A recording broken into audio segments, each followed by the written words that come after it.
21 رمضان ہمیں عظیم ہستی کا یاد دلاتا ہے، اور وہ ہیں مولا کائنات شیر خدا، مسلمانوں کے چوتھے خلیفہ، امیر المؤمنین، خلیفۃ المسلمین، فاتح خیبر، باب مدینۃ العلم، مولا علی شیر خدا کرم اللہ تعالی وجہ الکریم کا یوم شہادت ہے 21 رمضان۔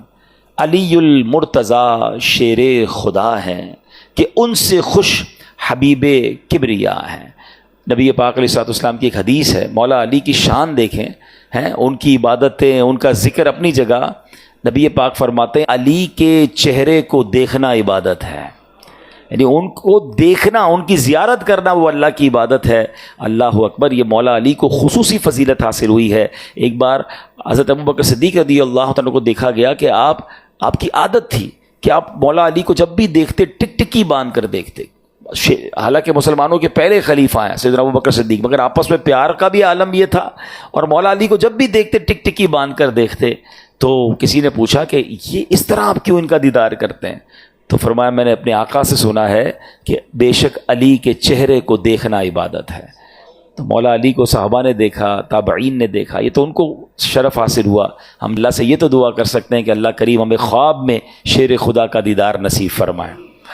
اچھا، اب ایک بڑی خوبصورت قرآن پاک کی آیت ہے، کیونکہ ہم قرآن پاک کی کچھ آیتوں کو ڈیفائن کرتے ہیں اور ان آیتوں سے میسج ایکسٹریکٹ کرنے کی کوشش کرتے ہیں۔ اللہ کریم قرآن مجید میں ارشاد فرماتا ہے، پارہ نمبر 6 ہے سورہ مائدہ، آیت نمبر 55، بسم اللہ الرحمن الرحیم، انما ولیکم اللہ ورسولہ والذین آمنوا الذین یقیمون الصلاۃ ویؤتون الزکاۃ وہم راکعون۔ ترجمہ اس کا کیا ہے؟ تمہارے دوست صرف اللہ اور اس کا رسول اور ایمان والے ہیں جو نماز قائم کرتے ہیں اور زکوٰۃ دیتے ہیں اور اللہ کے حضور جھکے ہوئے ہیں۔ اب اس آیت کی تفسیر میں یہ بتایا گیا کہ یہ آیت الحمدللہ شیر خدا مولا علی کرم اللہ تعالی وجہ الکریم کی شان کا بیان ہے، یہ آپ کی شان میں نازل ہوئی ہے۔ یعنی کیسی ہستیاں ہیں کہ جن کے انداز کو بیان کرنے کے لیے، جن کی شان کو بیان کرنے کے لیے قرآن پاک کی آیتیں نازل ہوتی ہیں۔ اب واقعہ کیا تھا کہ آپ ایک بار نوافل ادا فرما رہے تھے، مولا علی نفل ادا فرما رہے تھے، اتنے میں ایک محتاج شخص آیا اور وہ آپ کی کچھ مدد چاہتا تھا۔ تو مولا علی شیر خدا نے اپنے ہاتھ کی چھوٹی انگلی میں ایک رنگ پہنی ہوئی تھی، ایک انگوٹھی پہنی ہوئی تھی، آپ نماز کی حالت میں تھے۔ تو اب جب حالت رکوع میں گئے نا، تو آپ نے اس وقت سوالی کو اشارہ کیا تو اس نے مولا علی کی انگوٹھی اپنے ہاتھ سے نکال لی، یعنی نماز کے دوران ہی اشارے کے ذریعے آپ نے اس محتاج کی مدد کی۔ اچھا، نبی پاک علیہ الصلوۃ والسلام یہ منظر دیکھ رہے تھے کہ مولا علی نماز پڑھ رہے ہیں، ایک محتاج آیا اور آپ نے دوران رکوع ہی اپنے اشارے سے اپنی انگوٹھی اسے صدقہ کر دی۔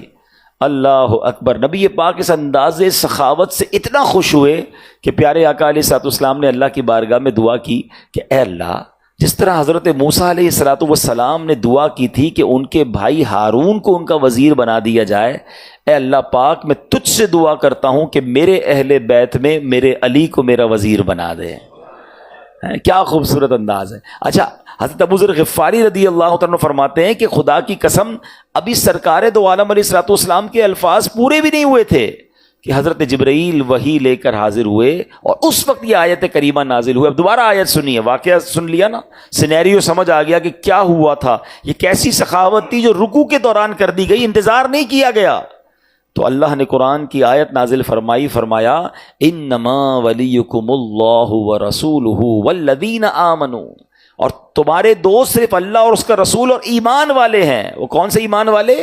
الذین یقیمون الصلاۃ ویؤتون الزکاۃ وہم راکعون، فرمایا جو نماز قائم کرتے ہیں اور زکوٰۃ دیتے ہیں اور اللہ کے حضور جھکے ہوئے ہیں۔ سبحان اللہ۔ تو اے میرے پیارے اسلامی بھائیوں، ہاں اب یہاں ایک شرعی مسئلہ سمجھ لیں کہ نماز کے اندر کوئی ایسا کام کرنا جس کو عمل کثیر کہا جاتا ہے، اس سے نماز فاسد ہو جاتی ہے۔ یعنی کوئی ایسا کام بندہ کرے کہ دور سے دیکھنے والا سمجھے یہ نماز نہیں پڑھ رہا، تو اس کو عمل کثیر کہتے ہیں، ٹھیک ہے نا۔ اور ایک عمل قلیل یہ ہوتا ہے کہ بالکل ہلکا سا آپ کو یوں سمجھے کہ خجلی کی ضرورت پڑی ہے، آپ کو کہیں ضرورت ہے ٹچ کرنے کی، تو آپ نماز کے دوران ایک ہاتھ سے کر رہے ہیں تو کوئی دور سے دیکھنے والا سمجھ جائے گا کہ یہ نماز میں ہے، نماز سے باہر نہیں ہے، اس کو عمل قلیل کہتے ہیں۔ تو مولا علی نے یہ انگوٹھی صدقہ کی تھی، یہ عمل قلیل کے ذریعے کی تھی تاکہ کسی کو کوئی یہ مسکنسپشن نہ ہو جائے۔ خیر، مولا علی سے زیادہ علم کون جانتا ہے، وہ تو نبی پاک فرماتے ہیں میں علم کا شہر ہوں اور علی اس کا دروازہ ہے۔ سبحان اللہ۔ اچھا، مولا علی کے بارے میں جو یہ ارشاد ہوا نا، آپ کو ولی ولی بھی کہا گیا. قرآن کہہ رہا ہے انما ولیکم، اور تمہارے دوست صرف. سبحان اللہ، لفظ ولی کے کئی معنی ہیں، مگر علماء کرام فرماتے ہیں اس آیت میں لفظ ولی کے 2 معنی مراد لیے جا سکتے ہیں. نمبر 1 مددگار، نمبر 2 محبوب، پیارا دوست. سبحان اللہ، آیت کریمہ کا معنی کیا ہوگا؟ اے ایمان والو، اللہ پاک، اس کے پیارے رسول علیہ الصلوۃ والسلام اور نماز قائم کرنے والے، زکوٰۃ دینے والے، رکوع کرنے والے اور کامل مسلمان، بالخصوص حضرت مولا علی تمہارے محبوب بھی ہیں، تمہارے مددگار بھی ہیں. یہ قرآن کی آیت سے ہمیں سب ثابت ہو رہا ہے. اب آئیے مولا علی کی سیرت کا ایک شاندار واقعہ. آپ انصاف بھی کرتے تھے تو کس انداز سے کرتے تھے، اور آپ کا یہ معاملہ کیسا تھا؟ اب ذرا اس کو سمجھیے گا. مولا علی کے دور خلافت کی بات ہے. ایک حبشی غلام تھا جو مولا علی سے بے پناہ محبت کیا کرتا تھا. شامت اعمال اس کی یہ آئی کہ اس نے ایک بار چوری کر لی. اب ذرا غور کیجئے گا، آپ کا غلام بھی ہے، ویری کلوز ٹو ہم، پیار بھی بڑی، محبت بھی بڑی کرتا ہے، مگر غلطی ہو گئی، اس سے چوری ہو گئی. اب مولا علی تو مولا علی ہیں. دربار خلافت میں جب پیش کیا گیا تو غلام اگرچہ غلطی کر بیٹھا تھا، غلطی پر وہ اڑا بھی نہیں، چپ چاپ اس نے جرم کا اقرار کیا. اب مولا علی تو شریعت کو نافذ کرنے والے تھے نا. ہمارے یہاں تو قانون کے تقاضے اور ہیں، اپنوں کے لیے اور ہیں، غیروں کے لیے اور ہیں. امیروں کے لیے ہمارے وطن میں قانون بعض اوقات اور نافذ ہو جاتا ہے، غریبوں کے لیے اور ہو جاتا ہے. یہ اسلام نہیں ہے. اسلام سب کے لیے برابری کا حکم دیتا ہے. اللہ کرے کہ یہ مساوات اور یہ جسٹیفیکیشن جو ہے ہمارے یہاں بھی آئے کہ جو قانون ہے اس پر پراپر غریب امیر سب کے لیے ایک ہو. مولا علی کا خاص غلام آپ سے محبت کرنے والا، ہو گئی چوری، اور جب پوچھا گیا تو کہا ہاں میں نے غلطی کر لی ہے، ہو گئی مجھ سے غلطی. تو مولا علی شیر خدا نے حکم دیا کہ اس کے ہاتھ کاٹ دیے جائیں. ہاتھ کاٹ دیے گئے. اب سنیے گا، اب وہ غلام کٹے ہوئے ہاتھ کے ساتھ واپس جا رہا ہے. اچھا، یہ واقعہ تفسیر کبیر میں موجود ہے، یاد رکھیے گا. تفسیر قرآن کے ضمن میں یہ واقعہ لکھا ہوا ہے. وہ ہاتھ اس کا کاٹ دیا گیا. جب وہ ہاتھ کٹوا کر غلام واپس جا رہا ہے، کٹا ہوا ہاتھ بھی ساتھ ہے اس کے، ٹھیک ہے نا. اب تکلیف کا عالم سوچیں، شرمندگی کا عالم سوچیں. ساری دنیا کو پتہ چل جائے گا کہ ہاتھ کٹا ہوا، اٹ مینز چوری کی ہے. سلمان فارسی رضی اللہ عنہ راستے میں مل گئے، اور ابن قوا رحمۃ اللہ تعالی، 2 بزرگ تھے. تو انہوں نے پوچھا کہ تمہارا ہاتھ کس نے کاٹ دیا؟ تو بڑے ادب سے کہتا ہے امیر المومنین یعصوب المسلمین، یعنی مسلمانوں کے رئیس اعظم مولا علی شیر خدا نے ان کے حکم سے میرا ہاتھ کٹایا. تو غلام نے جب اتنے ادب سے نام لیا تو بزرگ نے پوچھا کمال کی بات ہے، تمہارا ہاتھ کاٹ دیا ہے اور تم اتنا ادب کر رہے ہو ان کا، اتنی رسپیکٹ. یہ ہے انصاف. جب سب کے لیے انصاف ہونا تو پھر غصہ نہیں آتا. اب سنو وہ غلام کیا کہتا ہے. وہ کہتا ہے میں ان کی تعریف کیوں نہ کروں، انہوں نے حق ہی تو کیا ہے، حق بات پر ہی میرا ہاتھ کاٹا ہے نا، اور مجھے عذاب جہنم سے بچا لیا، مجھے دنیا میں سزا دے دی ورنہ جہنم میں عذاب ہونا تھا. سیدنا سلمان فارسی نے جب یہ باتیں سنی تو سارا ماجرا مولا علی کو جا کر عرض کیا کہ حضور آپ کا غلام تو کمال ہے، آپ نے اس کا ہاتھ کٹوا دیا، وہ باہر جا کر بھی آپ کو دعائیں دے رہا ہے، وہ باہر جا کر بھی آپ کو اتنے زبردست الفاظ میں یاد کر رہا ہے. سبحان اللہ. تو مولا علی شیر خدا نے پھر اس کو بلوایا، اس کا کٹا ہوا ہاتھ بھی ساتھ تھا. اللہ اکبر. آپ اللہ کی عطا سے ولایت کے اس مرتبے پر فائز ہیں. علماء کہتے ہیں آج بھی کسی کو ولایت ملتی ہے تو مولا علی کے در سے ملتی ہے. اب مولا علی نے کیا کیا، اس کٹے ہوئے بازو کو جوڑ دیا، اس کے اوپر اپنا رومال ڈالا، کچھ پڑھنا شروع کیا، اور جب کپڑا ہٹایا تو غلام کا ہاتھ بھی جڑا ہوا ہے، اور ایسا جڑا ہے جیسے کبھی کٹا ہی نہیں ہے. تو یہ اللہ والوں کی شان ہوتی ہے. مولا علی شیر خدا. سبحان اللہ. لیکن یہاں خوبصورت بات سیکھنے کو یہ مل رہی ہے کہ پہلے کے لوگوں کی تربیت کا عالم کیا تھا، اسلام کے احکام پر عمل کرنے کا جذبہ کیسا تھا. سزا ملی، ہاتھ کاٹ دیا گیا، مگر انہوں نے مولا علی کو برا بھلا نہ کہا انہوں نے فیصلہ حق پر کیا ہے، انصاف پر کیا ہے.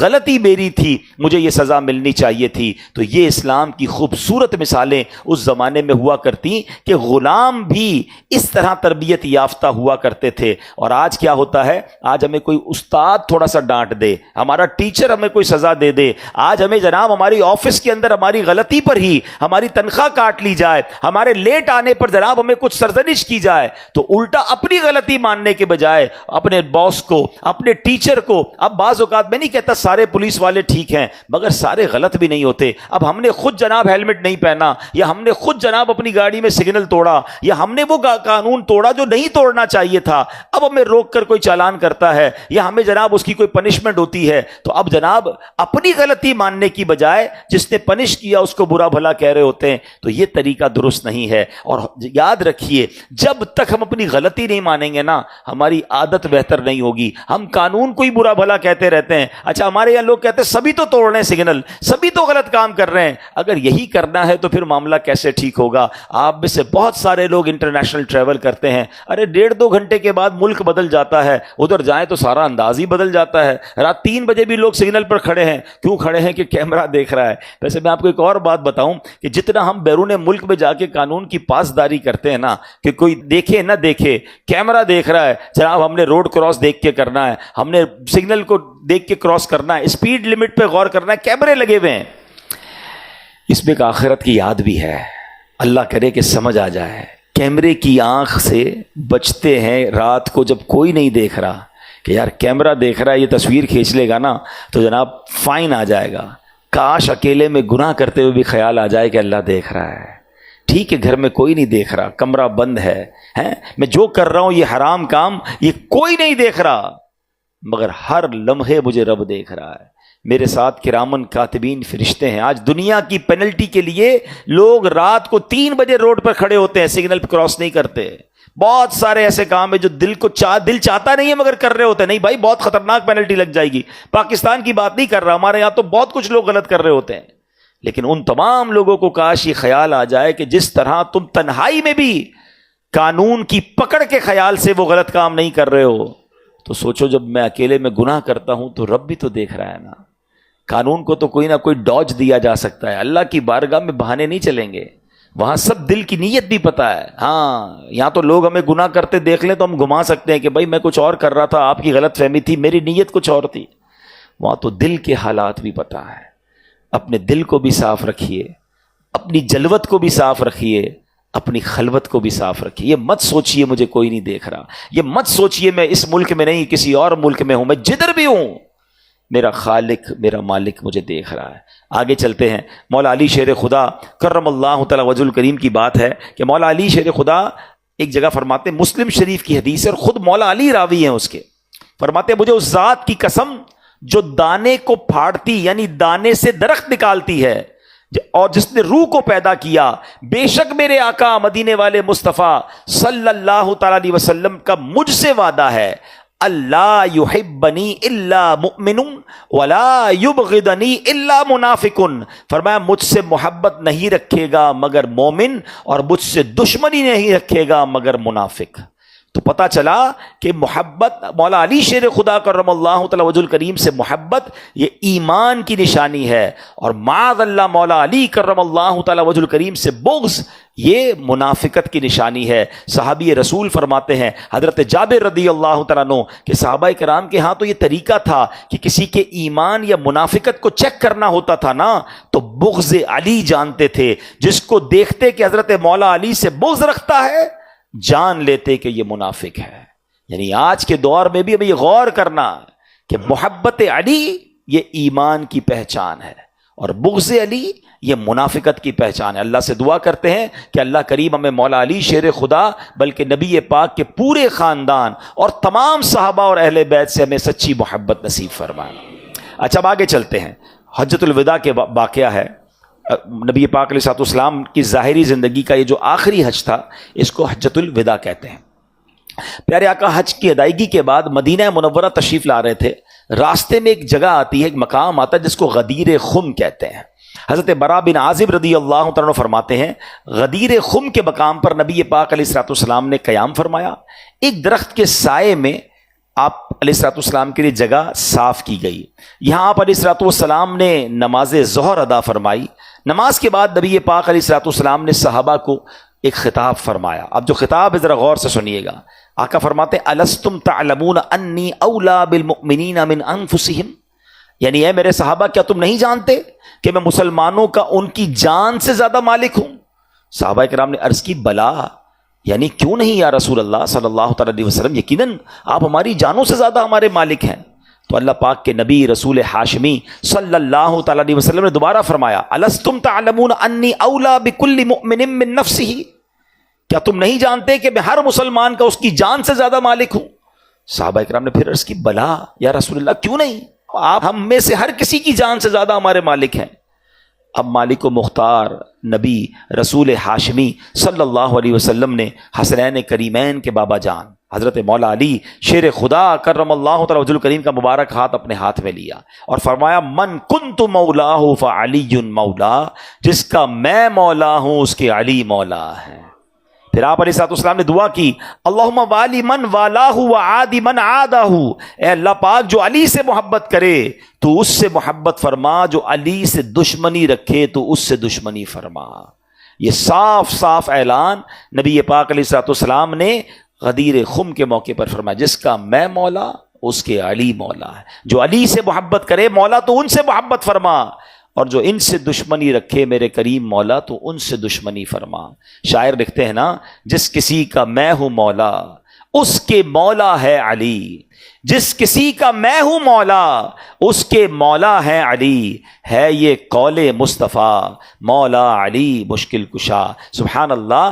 حکیم الامت مفتی احمد یار خان نعیمی رحمۃ اللہ تعالی علیہ فرماتے ہیں یہاں ولی یعنی مولا کا معنی خلیفہ نہیں بلکہ اس کا معنی دوست یا مددگار ہے، یعنی ہمارے آقا علیہ الصلوۃ والسلام کے اس فرمان کا مطلب یہ بنتا ہے کہ جس کا میں محبوب اور مددگار ہوں اس کے علی بھی دوست ہیں، محبوب بھی ہیں، مددگار بھی ہیں۔ تو اے میرے پیارے اسلامی بھائیوں، مولا علی کہنا کچھ لوگوں کو کنفیوژن ہو جاتی ہے کہ یار یہ مولا علی کیوں کہہ رہے ہیں؟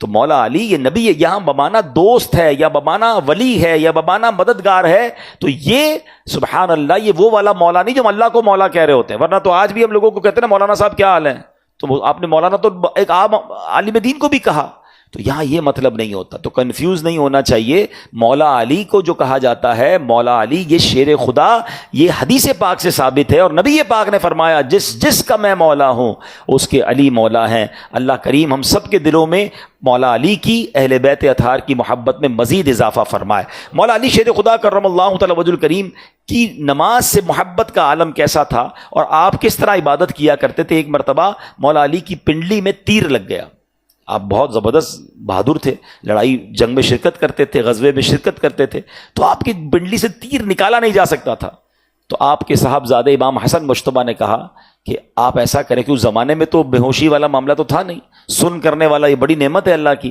یعنی زخم لگ جائے آپریشن ہو جاتا ہے بندے کو پتہ ہی نہیں چلتا، اس زمانے میں تو وداؤٹ آپ سوچیں کہ کسی جگہ کو سن کیے بغیر اگر تیر نکالنا ہے یا جناب کوئی آپریشن کرنا ہے تو کتنا تکلیف کا باعث ہوگا۔ تو آپ کے صاحبزادے نواسہ رسول امام حسن مجتبیٰ رضی اللہ تعالیٰ عنہ فرماتے ہیں کہ ایسا کریں کہ جب نماز پڑھنے ہو نا مولا علی تو یہ اللہ کی یاد میں بالکل محو ہو جاتے ہیں، آپ کا جسم نرم ہو جائے گا، اللہ کی یاد میں جب ہوتے ہیں نا آپ کا جسم نرم و ملائم ہو جائے گا، وہ اس وقت تیر نکال لیا جائے۔ اور ایسا ہی ہوا، مولا علی نے جب نماز شروع کی نا تو جو طبیب تھے ڈاکٹرز تھے وہ قریب آئے اور نماز کی حالت میں وہ تیر نکالا، وہ تیر جو نکلتا ہی نہیں تھا، مولا علی کو پتہ بھی نہیں چلا، آپ نے پوری نماز ادا کی، ایسی اللہ کی یاد میں گم ہو کر نماز پڑھتے تھے۔ جب نماز پڑھ کے فارغ ہوئے تو لوگوں نے کہا کہ حضور اب اپنی نماز دہرا لیجئے، آپ کی پنڈلی سے خون نکل رہا ہے۔ آپ نے حیرانی سے کہا یہ کب ہوا؟ مجھے تو پتہ ہی نہیں چلا کہ تم نے نماز کے دوران وہ تیر بھی نکال لیا ہے۔ اللہ والے ایسے نماز پڑھتے تھے۔ آج ہماری نمازوں کا عالم کیا، ہم نماز پڑھیں تو ہمیں تو یہ پتہ ہی نہیں ہوتا۔ کبھی ٹیسٹ کیا کریں اپنا، امام صاحب سلام پھیرے نا، شاید آج ہو سکتا ہے میں کہہ رہا ہوں تو اب یاد کر لیں گے، ورنہ جب بھی نماز سے فارغ ہوں اپنے آپ سے ایک سوال کریں کہ آج امام صاحب نے نماز میں پڑھا سورت کون سی پڑھی تھی، تو سلام پھیرتے ہی یاد نہیں ہوتا، بات کی تو بات کی بات ہے۔ یہ ہمارا حال ہے، ہمارا دماغ کہیں اور ہوتا ہے۔ اللہ مولا علی شیر خدا کے صدقے ہمیں توجہ کے ساتھ خشوع و خضوع کے ساتھ نماز پڑھنے کی توفیق عطا فرمائے۔ نماز میں خشوع و خضوع کے چند ٹپس بھی دے دیتا ہوں۔ کچھ لوگ کہتے ہیں یار نماز میں دل نہیں لگتا، خیال کہیں اور آتا ہے، دھیان کو جو چیزیں بھول جاتے ہیں ساری نماز میں یاد آ رہی ہوتی ہیں، کیونکہ نماز میں ہی دماغ کو کچھ سوچنے کا موقع ملتا ہے، تو نماز میں رہنا ہے نا۔ تو علماء فرماتے ہیں کہ پہلا تو یہ کریں کہ نماز میں توجہ ہٹانے والی جتنی چیزیں ہونا وہ سب ہٹا دینی چاہیے۔ مثلاً نقش و نگار والی کوئی دیوار ہو نا، اس کے سامنے نماز نہیں پڑھنا چاہیے، ورنہ بندہ اس کے نقش و نگار میں گم ہو جاتا ہے۔ موبائل فون یا تو بند کر دیا کریں یا سائلنٹ کر دیا کریں۔ کچھ لوگ وائبریٹ رکھتے ہیں، وہ نماز میں بھی یاد دلا رہا ہوتا ہے کچھ آ رہا ہے، جب ہلتا رہے گا تو آپ کو لگے گا کچھ آ رہا ہے، پھر دھیان اس طرف ہے، یا تو دور کر دیں اپنے آپ سے، یا سائلنٹ کر دیں یا آف کر دیں۔ پھر گرمی لگ رہی ہے تو پنکھا وغیرہ چلا لیں، اللہ نے نوازا ہے اور آپ اے سی کی ضرورت محسوس کرتے ہیں تو اے سی چلا لیں۔ اپنے آپ کو ریلیکس موڈ میں رکھیں کہ اب مجھے نماز میں گرمی نہ لگے، اسی طرح فرمائے کہ سردی ہو تو گرم چادر وغیرہ اوڑھ لیں، یا گھر میں ہیٹر وغیرہ ہو تو وہ لگا لیں۔ کھایا پیا نہیں ہے ابھی تو روزہ، اس کے علاوہ نماز میں اگر آپ کو بہت پیاس لگ رہی ہے، واش روم جانے کی حاجت ہے، تو فری ہو جائیں، پانی پی لیں، کھانا کھا لیں، آپ کو واش روم جانا ہے فری ہو جائیں، تاکہ نماز میں آپ کو کوئی چیز ڈی فوکس نہ کرے، آپ کا فوکس نماز میں رہے۔ ایک اور طریقہ نماز میں دل لگانے کا یہ ہے کہ آپ نماز کے معنی کو سمجھ لیں۔ میں مشورہ دیا کرتا ہوں، دوبارہ عرض کر دیتا ہوں کہ آخری پارہ جو ہے نا، 30واں پارہ، کم از کم اس کو ترجمے اور تفسیر کے ساتھ 2-3 بار پڑھ لیں۔ سورہ فاتحہ کا ترجمہ اور تفسیر پڑھ لیں، اور چند مشہور مزید صورتوں کو ایڈ آن کر لیں تو اور اچھا ہے۔ سورہ رحمان ہے، سورہ ملک ہے، سورہ یاسین ہے۔ اس کا فائدہ یہ ہوگا کہ نارملی امام صاحبان بھی اور ہم خود بھی نماز میں انہی صورتوں میں سے کسی آیتوں کی یا صورتوں کی تلاوت کر رہے ہوتے ہیں، تو جب معنی ذہن میں ہوگا کہ امام صاحب کیا پڑھ رہے ہیں تو آپ پھر نماز میں شامل رہیں گے، اور انشاءاللہ نماز میں دل لگا رہے گا۔ اللہ ہمیں خشوع و خضوع کے ساتھ نماز پڑھنے کی توفیق عطا فرمائے۔ مولا علی شیر خدا کیسے سخی تھے کہ ایک مرتبہ مولا علی کے پاس 4 درہم تھے، آپ نے چاروں درہم اللہ کی راہ میں صدقہ کیے۔ اس کا انداز یوں اپنایا کہ 1 درہم دن کے وقت میں صدقہ کیا، 1 رات کے وقت میں کیا، 1 درہم چھپا کے صدقہ کیا، 1 درہم لوگوں کے سامنے صدقہ کیا۔ یعنی صدقہ کرنے کے جتنے انداز بن سکتے تھے نا، آپ نے وہ سارے انداز اپنائے۔ اللہ کریم کو مولا علی شیر خدا کی ادا اتنی پسند آئی کہ قرآن پاک کی ایک اور آیت نازل ہو گئی۔ یہ کیسی ہستیاں تھیں کہ جن کے اعمال پر قرآن نازل ہوتا تھا۔ یعنی آپ قرآن کی آیت نازل ہونے کا مطلب سمجھتے ہیں؟ قیامت تک قرآن نے پڑھا جانا ہے، کروڑوں لوگوں، اربوں لوگوں نے پڑھنا ہے۔ جو یہ آیت پڑھے گا وہ گویا مولا علی کی سخاوت کا بیان کر رہا ہے، ان کا ذکر ہوتا رہے گا نمازوں میں، خطبوں میں، تلاوتوں میں، تراویحوں میں۔ جس کی شان اور جس کے بارے میں قرآن میں ذکر ہو گیا، اللہ اکبر، ان کے مرتبوں کا عالم کیا ہوگا۔ قرآن میں کیا فرمایا؟ الذین ينفقون اموالهم باللیل والنہار سرا وعلانیۃ فلہم اجرہم عند ربہم ولا خوف علیہم ولا ہم یحزنون۔ آسان ترجمہ قرآن کنز العرفان، وہ لوگ جو رات میں اور دن میں پوشیدہ اور اعلانیہ اپنے مال خیرات کرتے ہیں، ان کے لیے ان کا اجر ان کے رب کے پاس ہے، اس پر نہ کوئی خوف ہوگا اور نہ وہ غمگین ہوں گے۔ مولا علی کا صدقہ کس قدر انداز میں قبول ہوا کہ اللہ نے یہ بھی بتایا کہ اعلانیہ کرتے ہیں، چھپ کر کرتے ہیں، دن میں کرتے ہیں، رات میں کرتے ہیں۔ چلیں آج نیکوں کی نقل بھی اچھی ہے، آپ بھی کوئی ایسا کام پلان کر لیں کہ کوئی صدقہ میں دن میں کروں، کوئی صدقہ میں رات میں کروں، کوئی صدقہ میں اعلانیہ کروں اور کوئی صدقہ میں چھپا کے کروں، اور اللہ سے یہ عرض کروں مولا میں ناقص، میرا عمل ناقص، ان مقبولین کے صدقے مولا میرا یہ عمل قبول فرما لے۔ اور رمضان تو ویسے بھی اللہ کی راہ میں خرچ کرنے کا مہینہ ہے، اور سبحان اللہ جو لوگ صدقہ کرتے ہیں ان کے بارے میں آتا ہے، نبی پاک علیہ الصلوۃ والسلام کا فرمان ہے، ہر شخص بروز قیامت اپنے صدقے کے سائے میں ہوگا، یہاں تک کہ لوگوں کے درمیان فیصلہ فرما دیا جائے۔ حضرت یزید بن ابو حبیب رحمۃ اللہ تعالی علیہ سے مروی ہے کہ حضرت مرثد بن ابو عبداللہ اہل مصر میں وہ پہلے شخص تھے جو شام کے وقت مسجد جایا کرتے تھے۔ ان کا انداز تھا جب بھی مسجد کی طرف جاتے ہاتھ میں کوئی تھیلی ہوتی تھی، کبھی پیسے ہوتے، کبھی روٹی ہوتی، جاتے جاتے کچھ نہ کچھ صدقہ روز کیا کرتے۔ تو ایک بار ہاتھ میں دیکھا پیاز لے کے جا رہے ہیں، تو کسی نے کہا حضرت یہ کیا کیا، صرف پیاز لے کر آئے ہیں؟ تو فرمایا یہ تو آپ کے کپڑوں کو بدبودار کر دے گی۔ کہتے ہیں اے میرے بیٹے، میرے پاس صدقہ کرنے کے لیے گھر میں اس کے سوا کچھ نہیں تھا، میں نے اپنے آقا علیہ الصلوۃ والسلام سے سنا ہے کہ مومن کا دیا ہوا صدقہ بروز قیامت اس پر سایہ ہوگا، بس میں حدیث پر عمل کرنے کے لیے آج پیاز ہی لے کر آ گیا ہوں۔ تو اللہ والا کو یہ انداز تھا کہ جو کچھ ہوتا تھا روزانہ کچھ نہ کچھ صدقہ کیا کرتے۔ اللہ کرے کہ ہمیں بھی یہ عادت نصیب ہو جائے۔ الحمدللہ ماہ رمضان لوگوں کی مدد کیجئے، جتنا ہو سکے غریبوں میں تقسیم کیجئے، جو ہو سکے جس کی جو زکوٰۃ بنتی ہے، اگر ابھی تک زکوٰۃ ادا نہیں کی تو پوری زکوٰۃ ادا کریں۔ یاد رکھیے زکوٰۃ مال کا میل ہے، اور اگر آپ اپنے مال سے زکوٰۃ کو نہیں نکالتے تو یہ باقی مال کو بھی میلا کر سکتا ہے۔ اور روایتوں میں یہ مضمون ہے کہ جو زکوٰۃ، جس مال کی زکوٰۃ ادا نہیں کی جاتی، اسی مال سے بندے کو قبر میں عذاب دیا جائے گا۔ تو ایسا نہ ہو کہ سونے چاندی اور یہ پیسے انگارے بن کر ہمیں تکلیف پہنچائیں۔ تو پراپر طریقے سے بلا کسی تردد کے، بے شک کسی عالم عالم دین کے ساتھ بیٹھیں اور سمجھیں کہ میری زکوٰۃ بنتی کتنی ہے، اور پوری کی پوری زکوٰۃ نکالیں، اور ہر سال نکالیں، اور زکوٰۃ کے علاوہ بھی صدقہ و خیرات کیا کریں۔ زکوٰۃ دیتے وقت سب سے پہلا حق آپ کے اپنے غریب رشتہ داروں کا ہے۔ آپ نے اپنے غریب ملازمین کو دیکھیں اور ان کو ضرور ان کی سپورٹ کریں تاکہ مسلمانوں کی تکلیف دور ہو۔ اور اس کے بعد میری گزارش ہے کہ دعوت اسلامی جو دنیا کے 150 سے زائد ممالک میں دین متین کی خدمت کر رہی ہے اس کا ساتھ دیں، اور اپنی زکوٰۃ میں، اپنے ڈونیشن میں اس کا بھی حصہ دیں۔ اللہ کریم اپنی راہ میں دل کھول کر ہمیں خرچ کرنے کی توفیق عطا فرمائے۔ آمین بجاہ النبی الامین صلی اللہ تعالی علیہ وسلم۔